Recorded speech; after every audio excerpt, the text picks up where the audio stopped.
So hi everybody, welcome to the show tonight. This is Tonya Gibbs, live with CycleMoms.com, and we are going to have a little bit of mixed media fun tonight, creating a beautiful background. I'm going to show you guys how to paint these beautiful roses, and I don't know if the video is going to show it or not, but there's lots of yummy texture back there, just lots of fun stuff.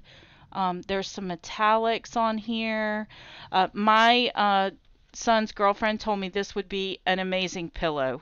She said, make this into a pillow.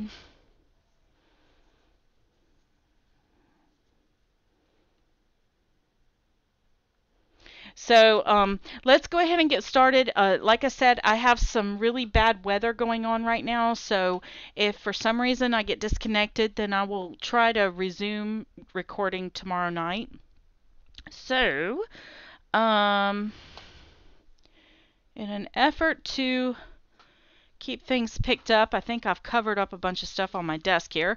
So we're going to start out. I'm going to show you guys how to do the background, and then if we have time, we will come back and maybe decorate. But anytime I try a new technique and I want to share something that's really simple, like a simple technique, I try to do it on these tags. These are the number 10 tags from Tim Holtz.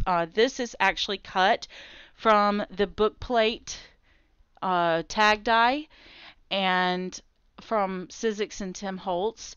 And what I've done is I've covered chipboard with manila folder, and then I die cut it out. And to adhere this, I just do a complete coverage of actually, I used Elmer's glue to glue these two pieces of paper together, and then once they were dry, I used the die cutting machine to die cut them out. Now, if you don't have a Tim Holtz die cut machine, this is a rectangle with two slits and a circle. So, you know, have some fun there. You can freehand the tags. You could also do the same technique on a canvas, on a journal page, on if you wanted to do an iCAD, you could certainly do this as an iCAD, a card blank.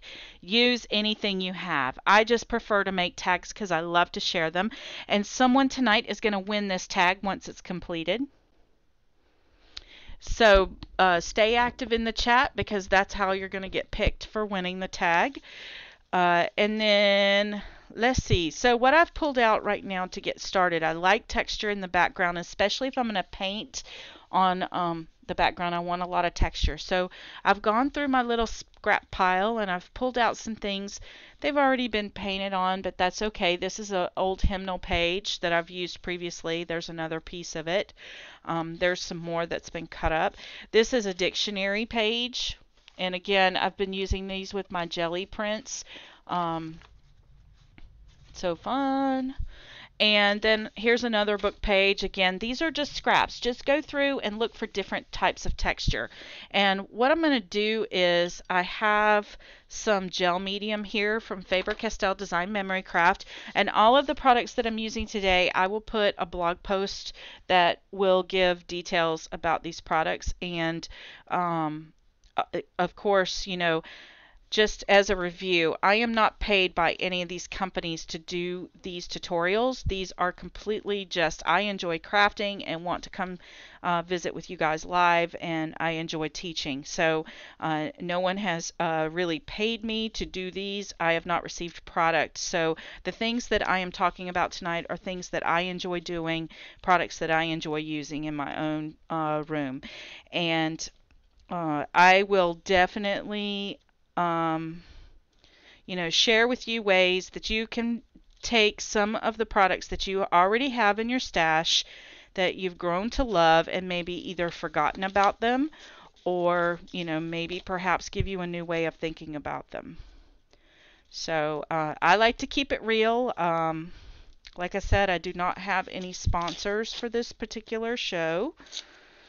So if you have any questions, please feel free to talk it up in the chat, and if one of my moderators, Peggy or Anne-Marie, can't help you, then they'll get my attention and I will try to answer your questions as well. And then you can also email me, send me a private message in Facebook or send me a message on my wall in Facebook, and I'll be happy to try and answer those questions as they come up. But I also love to see things that you guys are creating based on projects you've watched me create. So if you do happen to share any projects online, like through your social media or anything, please hashtag following Tonya Gibbs so that I can find them really easily, because I am so inspired when I see that you guys are creating from the projects that I've shared. It keeps me going. So did anybody have anything fun happen this past weekend? I know things are crazy. Some of the kids are already going back to school. It's crazy to me. And all I'm doing is taking these pieces of paper and basically decoupaging them to this tag. I'm just turning them in different ways, overlapping them. And I'm adding gel medium to the background of the tag, and then I'm also applying a really thick coat of gel medium over the top so that I can make sure that they're put down really well. And notice some of them have color on them already. It is not going to matter. Use up those scraps, use up those little insignificant pieces of nothing. Just get them slapped down on a page. I'm going to try to avoid putting anything over the hole there. Like I said, once I add paint, if you happen to miss a spot, it's not going to matter because it's not going to show. But the goal here is to just use what you have in your stash. Just use up some of these older little pieces of scraps. That's what I like to do with tags and journal pages and cards, because I feel like, you know, we have these massive like creation days and we forget to use up these amazing supplies. So like I said, just rotate them around.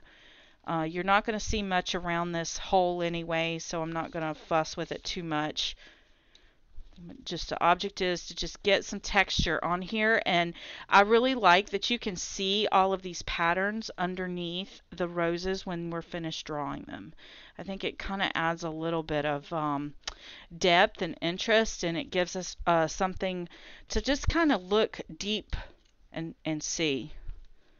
So once I have this covered, let's put that there. I think I need a little spot of something right there, but it can just be just a little something. It doesn't have to be much. So once I have this down, now notice that I picked out 3 different styles of a printed paper, and that was because, again, it's texture. Each page has a different type of texture to it. It has music notes, it has dictionary pages, so they're written, the typeset's different, that kind of thing, and it really gives it some nice interest here to my tag. You see that? And I've put a thin coat of gel medium over the top of everything here, and that's just going to give me a really nice prep surface to work on, and it's going to ensure that all of these pieces stay down. So once I'm done with that, I'm just going to put this away because we're kind of done with the gel medium. Does anybody have any questions? I love to share the tags with other artists. When you get a package from me, you generally get a tag from me because I use them like ATCs, but they just have a lot of fun. I don't know. It's kind of like you're getting a small piece of my art, and I love to receive tags from others. I have them hanging up in my room. One day I'll give you guys a tour. I just moved into this room, so I don't have them up in here yet, but I need to find a place. But I like to hang them up, and it reminds me of why I do this second job of videoing and sharing and teaching and things like that, because it gives me that opportunity to see what you guys are creating, and I get inspired from that, and it reminds me of why I take all this extra time to do the videos and things like that. So I love to get packages with tags in them, or ATCs, or whatever you happen to have. Like, I even keep the cards people make for me. I have a whole stack of cards that I've gotten over the years. So I'm just going to make sure this is good and dry before I go on to the next step. I don't want my acrylic to get really mucky under here and sticky. So I just like to make sure that every single layer is slightly dry. So pardon me while I run this heat gun. Does anybody have any questions? Peggy, you're so sweet.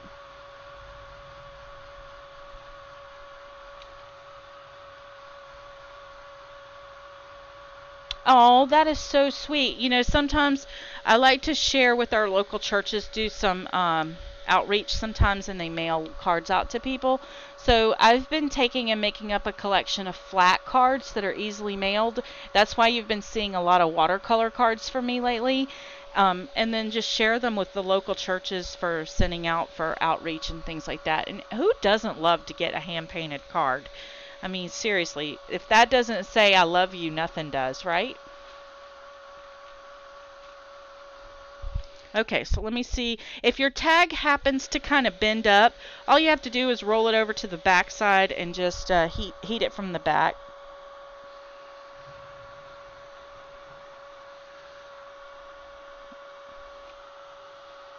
Now, here we go. So on my surface, I just have a piece of newsprint down. And the thing is with the newsprint, it's going to be awesome because when I'm done, I can use it for collage later. Plus, it cuts back on all the glare, doesn't it? Oh, Anne-Marie, you're so sweet. Anne-Marie and Peggy are amazing friends of mine. I just absolutely love them both. I couldn't keep this show going without their support for sure. So you guys make sure you check out their blogs. You ladies drop in your blogs and YouTube channels in there because both of them are super talented. So all I'm doing now is I am gonna trim up all this extra pieces and slip them in the trash. Now right here, this piece is just not quite glued down all the way. So I'm just going to grab out my gel medium one more time and just make sure that's put down because I don't want that to bend up when the weight of all of this matte medium for sure. I mean, of all this acrylic. So I'm just going to kind of touch in some of these areas around the edges and make sure they're really glued down good. You know, you get crazy and you miss some spots sometimes. So the gel medium that I'm using today is from Faber-Castell Design Memory Craft. I love this little jar because it doesn't dry out on me. Okay, so here we go. Let's go ahead and get started. Let's finish up our background real fast. I also have a little palette out that I can put some mediums on over here to the side. And so for the background, I'm going to start out with just a small amount of this blue. Now, I'm going to be honest with you. I am not what I consider a fine artist. I think it's pretty arrogant of me to think of my art as fine art. And that's my personal opinion. I am a paper crafter. I love to paper craft. I love to paint. I love to draw. So I use whatever medium I have on hand. If you are going to follow some of these techniques and you want to make a canvas or something like that, then you may want to use a higher quality paint. These are just craft paints. These are made from apple barrel and plaid, and there is nothing wrong with these. The more expensive paints like the golden and the heavy body acrylics probably would do a much better job at these techniques that I'm going to share with you tonight. But I wanted to show you guys that you can create these without spending a fortune on supplies.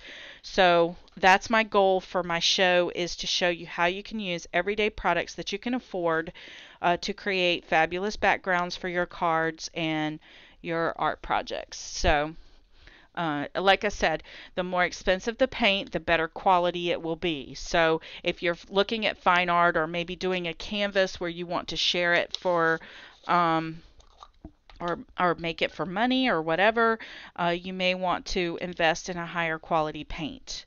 And you know, those heavy body acrylics like golden and things like that, they're very expensive, but they're very expensive for a reason. The pigments in them are you know, it's the purest form of pigment, and they are just, you know, they're luscious paints to work with, and one day I'll be able to afford some, but for now I don't have any, and this is what I'm going to use, and it works for me. So what we want to do is I'm going to take some of these two paints. This is Kiwi and Bimini Blue from Apple Barrel and Plaid, and then this is a white. I'm probably going to need a little more white later on, but I'm just going to take like an old key card. You could use recycled packaging like this if you wanted to. Anything that has just a flat surface. I'll use this to show you. See this ridge right here? It's so luscious.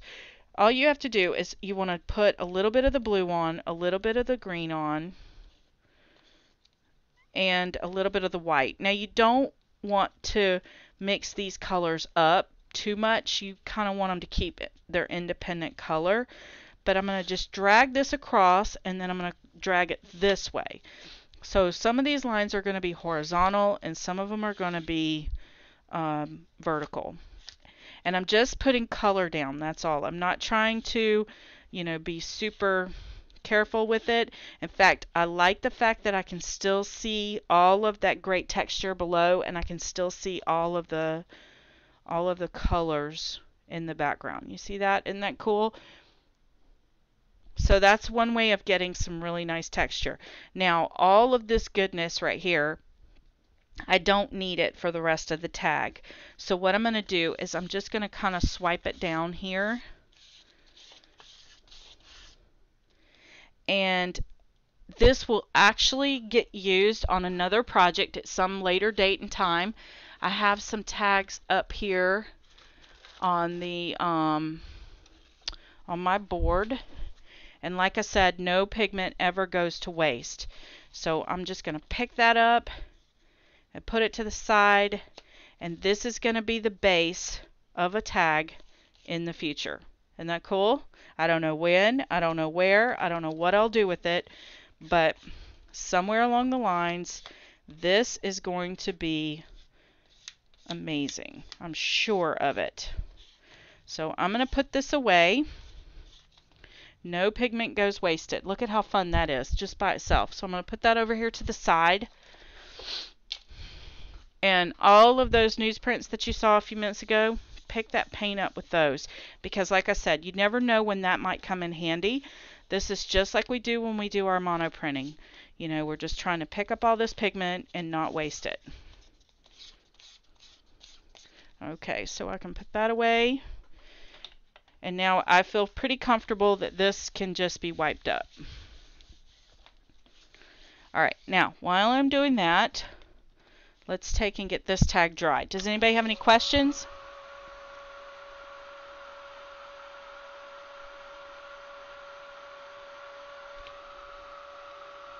I never throw away anything that's yummy. Okay, this board right here, just while I'm waiting for this to dry up real quick, I'll explain this to you. This board is it's an old cutting board I used to have in my kitchen, and I covered it with an old craft mat when I got a new one, and so that I would have so that I could have a slick palette surface that I could move around. And I'm going to tell you, this is probably one of the smartest things I ever did. I absolutely love this board. Just thinking about making another one because I just got a new mat. It comes in handy, it really does. Now the reason I want to make sure that this is good and dry is because I'm working with acrylic paints, and when acrylic dries, then it's permanent. And I don't have to worry about the colors muddying up or mixing or remixing. Everything that is dry will be permanent. And you know I've heard people say before, I try to do this stuff but everything makes mud. Well, if you're using a water-based paint, chances are if you mix from cool to warm, you are going to get mud. You're going to get brown, because that's just what happens. That's how color works. But whenever you are, see if I've got this good and dry.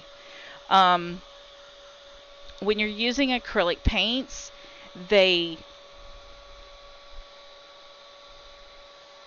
we go, we're dry. Yay! They dry, these craft paints dry really fast, but um, ooh, it's hot. Um, but you know, if you're using acrylic, then you don't have to worry about the colors being muddy. As you can see, we went with a cool base here, and now we're going to come back and we're going to add some of the warmer colors right on top. But before we do that, I have this like little roller thing. You could use a stamp if you have some chevron stamps or you know any other kind of stamp you want.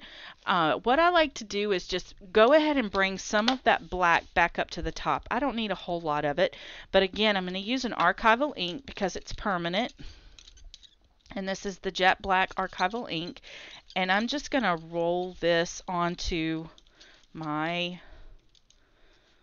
little chevrons and just push it in one direction so you get the whole thing inked up. Get it good and juicy. And then just very carefully in some areas, I'm just going to add a couple of these rolls. I don't want a lot. I just want enough to where it has got a little bit more interest. Okay?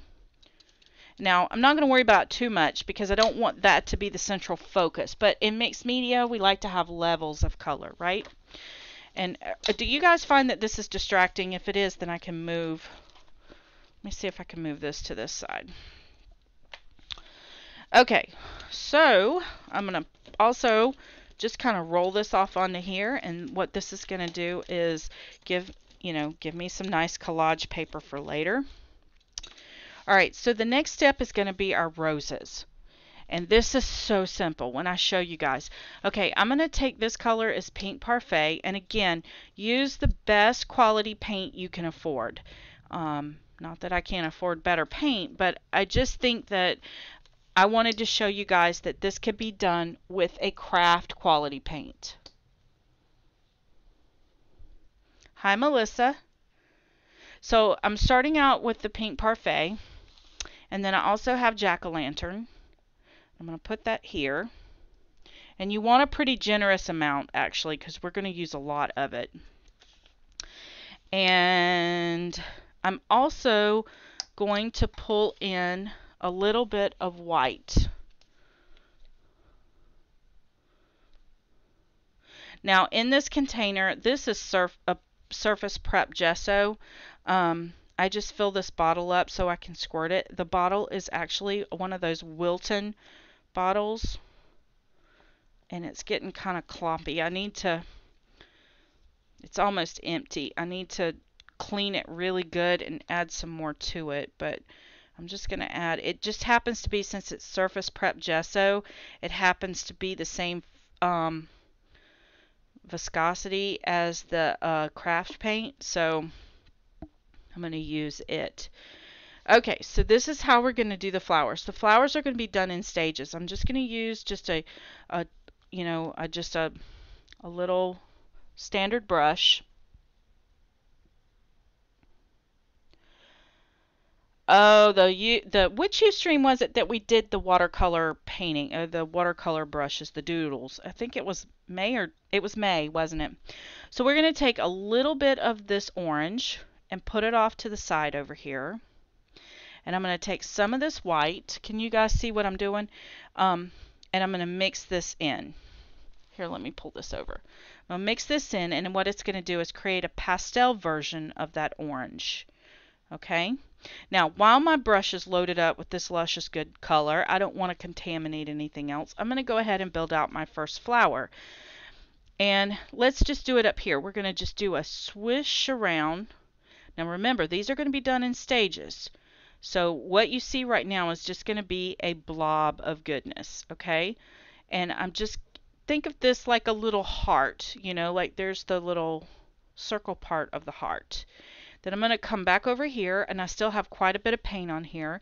I'm going to do it again, right down here. Just do a little circle. Do you guys need me to zoom in any?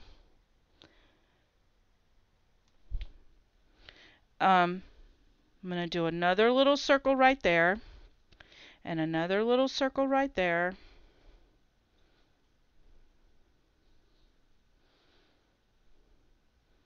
And then maybe another one overlapping that one, Come back around this way. And I just like 5 petals, so I'm just going to put another one coming up this way. Okay?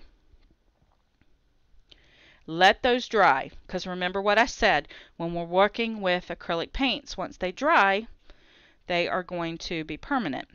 Okay, so then I'm going to do the same thing with the pink. I'm going to pull out a little bit of pink, put it over here, pull out some of this white, and mix it in with it and make a pastel version of the pink. Does anybody have any questions? I'm trying to get this where you guys can see it. There we go. So now we have a pastel version of the pink, and we're going to do the exact same thing. We're going to come right back over here. We're going to do a little bit of a semicircle, another little bit of a semicircle, another one. We're going to load our paintbrush up with color, come back with another one, and then maybe another one, and fill in the circle. Okay, we're going to do it again over here, maybe one coming off the edge here. So I'm going to have a little one here, maybe another little circle there, one coming back off this way, and then fill in the rest there. And then we're going to do another one right here. So again, we're going to come back with a circle. Now you don't want to fill up the entire thing because we still need to do a few buds in here as well. Oh, I always forget that 5th petal. That's okay. He's hidden in the back. This is so relaxing to me. Like, I could seriously do this for hours. And if you want a good place to practice, try it out on the back of some tags. Try it on some, you know, just some little things. Index cards are great. Okay, so right here in the crest of this, I just want to do a tap with my brush and a tap with my brush, and that's going to make like a little heart. You see that? And then I'm going to do it again, maybe another one right here and here, and then maybe another one right over here. Let's do 2 right here. Do one right there, and then maybe one more kind of off the grid a little bit, where it's kind of half coming off. And then let's do some more over here. So let's do a little tap here, and a little tap there, and a little tap there and there.